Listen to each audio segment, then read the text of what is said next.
Our next guest has hosted a terrific power showcase. In fact, it's called the Power Showcase. Going on, 15? This is year 16. Yeah, this is an annual visit for us. What's this, year 5 for us? At least. We're pleased to have Brian Domenico on with us once again, talking about the Power Showcase. Brian, good morning. Harold, Matt, as always, it's really nice to see you, and I appreciate you having me on. Well, we appreciate you coming on with us to kind of introduce our viewership to some of the kids that you've discovered and showcased in your Power Showcase. I mean, boy, the list is unbelievable. We watch the video of this thing all the time. Among the players that you had, and I guess you could talk on all of them, who's made your eyes pop the most at the Power Showcase? Well, as far as this year, I mean, it is tough because this was a year where there wasn't like that big human interest story of like the 525-foot home run or something along those lines. But there is a player by the name of Hogan Nelson who has attended 5 Power Showcase events, and he's actually a 3-time Power Showcase champion and won it as a 13-year-old and a 14-year-old. And then last year had to make a really big decision. He's one of the top quarterbacks in the state of Texas, and decided last year, after having a really good showing at area code, to kind of shift gears and focus strictly on baseball. And he came back as an underclassman and won in dramatic fashion. And he is one of those individuals that you have that has the it factor. When the pressure mounts the most and his back's against the wall, somehow, some way, he comes and he ends up pulling through and winning. And that's one of those unique DNA things that I think scouts and college coaches look for. Hey, Brian, I think we're in a unique time, too, where guys have perfected the home run. And do you see that early on, the art form of guys really knowing to master their swing for homers at an earlier age than before? Yeah, I mean, I'm glad you brought that up. The old adage back in the day would be that home run derbies would ruin a player's swing. And I'd be like, that's not really true, because there's so many different swings that are applied in an at-bat, whether it's an 0-2 count, or you have to hit and run, or move a guy over, or have to purposely hit a fly ball to the outfield for a guy who got a tag from whatever base. So I think that when you also put in the very beginning, when they're 12 years old and at Cooperstown, Cooperstown has those 200-foot fences, so the kids are enjoying that.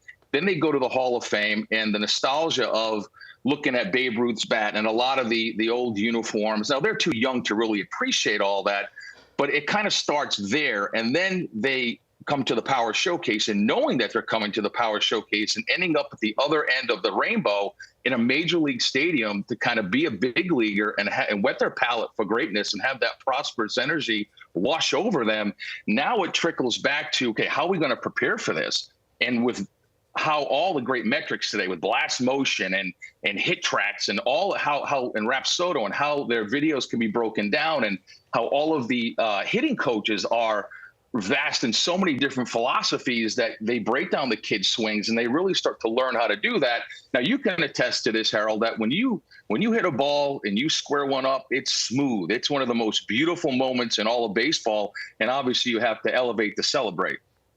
Elevate to celebrate. I love it. That's a good Gary line. Templeton couldn't have said it better himself. That's a good line. Hey, so how do I get invited if I'm a kid, and how's that process work to get there? If Matt wants to be a 13-year-old again, how's he get into this deal?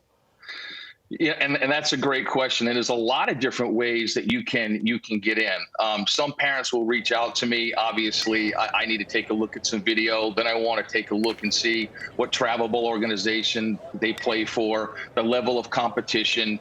And listen, I don't always bring in the absolute very, very, very best guys. There are some big lumbering young players that they just need to set some goals. And it's only a matter of time before the kinetics and everything starts to come together, and they find themselves and they take off. So again, parents can reach out through the website. And again, there's a lot of different ways, Harold. Hey, so give us some names of some players, either prospects in minor league ball or big leaguers who've come through the Power Showcase. Well, I think the most noticeable one was Bryce Harper, obviously. And then you had, Tristan Costas, who's now the starting first baseman for the Boston Red Sox. And when he did the Power Showcase, he hit 5 500-foot home runs, which was really incredible. And then it was Blaze Jordan that you and I had talked about many times. And then he won the junior Major League Home Run Derby. There was a young man by the name of David Denson that hit a 515-foot home run off the Jumbotron. That was back in 2012. Daniel Vogelback. I mean, there's countless guys in the big leagues. Tell us about this DiMaggio Lonero. Oh, DiMaggio Lonero, leaving nothing to the imagination. A very, very cool story. So his grandfather was an Italian immigrant. And so when he got to New York, just fell in love with baseball and obviously the New York Yankees. And when he had his son, which is DiMaggio's father, his name was Bill. When Bill grew up, he obviously was a diehard Yankee fan. So he decided to name his son DiMaggio. And his father was like, well, listen, that's kind of a tough name to live up to. And what's ironic is that DiMaggio actually told his father, and he knew about the event because two of his buddies did the event a couple of years ago, a player named Drew Rapepi, who actually was a two-time Power Showcase world champion. He told his father, he's like, I'm gonna go down and I'm gonna win it. And I think he put out some incredible numbers, 468 feet with his longest home run. And he has tremendous raw power. And like I said earlier, just scratching the surface and his potential. And I think he did Joe DiMaggio pretty proud, for sure. Yeah, I would say these kids are breaking my back looking at these videos. Italians, baby. You like Italians. I understand they also named the family dog Yogi.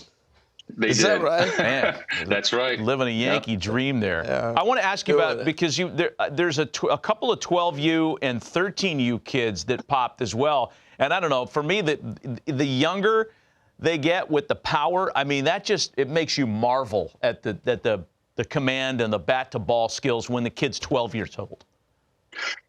Great point. I think that some kids gravitate towards enhancing their baseball DNA and looking for that next big stage to have to compete upon, like IJ Garza you just saw. That's Tyler Cerruti. That's Sebastian Carthace, who actually won Week 9's Home Run Derby in Cooperstown. Austin Brown, who is a 14-year-old, Harold and Matt, that hit a 479-foot home run. Wow. Here it is right here. He hits it, and it goes off the back of the loanDepot side. Check this out. Looks like Corey Hart. Beautiful, easy swing.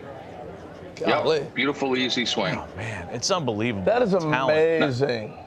Now, one more guy, if I can here, is a 6'8" power hitter from Tennessee named Braden Turnage, and I did a little research.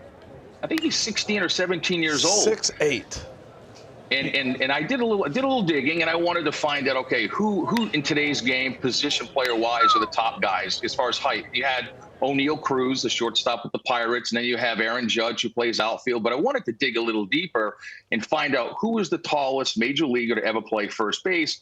And it was Tony Clark. I guess he's the executive director of the Major League Baseball Players Association, had 251 home runs and a 15-year career. But, 6'8", and he's an incredible basketball player, and he's also an ascending pitcher on the mound. Wow. That's scary. He looked like Richie Sexton. That's a good. I thought he looked like George Mirasan.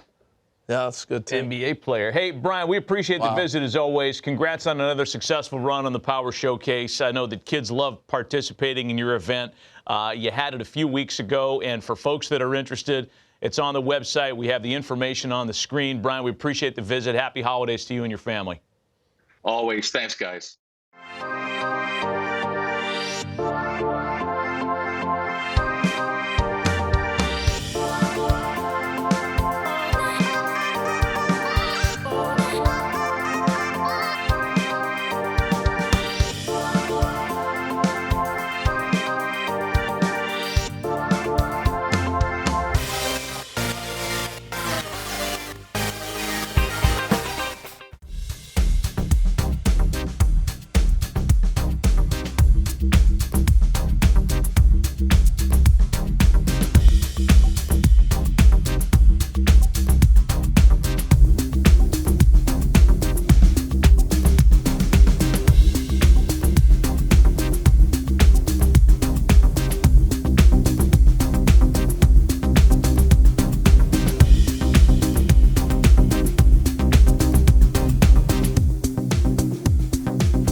Nick Presto, scout Kansas City Royals. It's a great opportunity. Appreciate you guys being here, hitting on a big league field. We're going to run you through a scout day. You know, as scouts, we're looking for a bunch of things to see if you're going to be a professional player. I mean, obviously, we're looking for hitting. We're looking for power. We're looking for running, arm strength, and fielding. Those are the 5 tools that we're looking for. All this stuff's important if you want to play this game.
Representing Texas, a first baseman out of Diebold Junior High School, Marco Cedillo.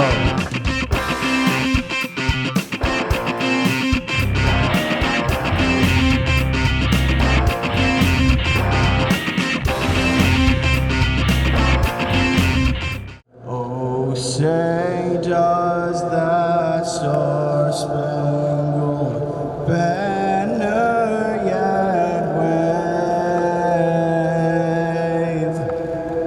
o'er the land of the free and the home of the brave? Woo!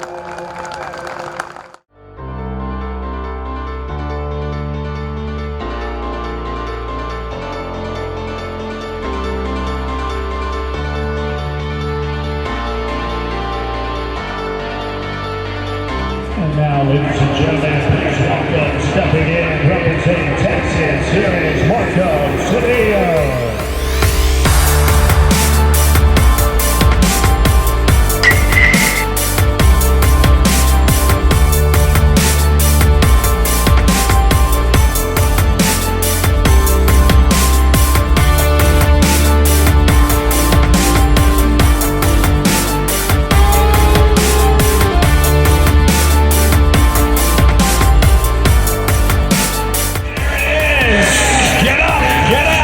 Home run number 1 for Marco.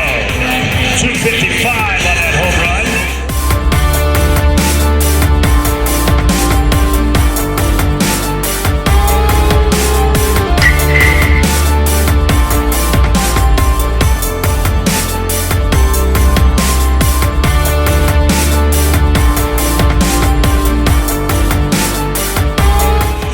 That one gonna make it out of here. Home run number 2 for Marco. 236 on that home run.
run on the board, number 4 for Marco.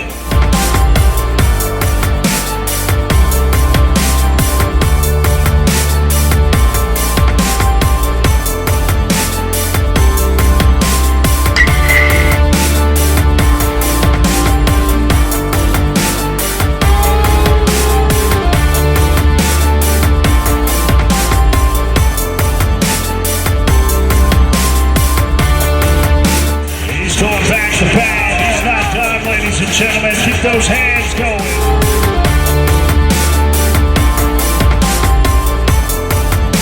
And that's going to do it right there, ladies and gentlemen. Nice round of applause for Marco Cedillo.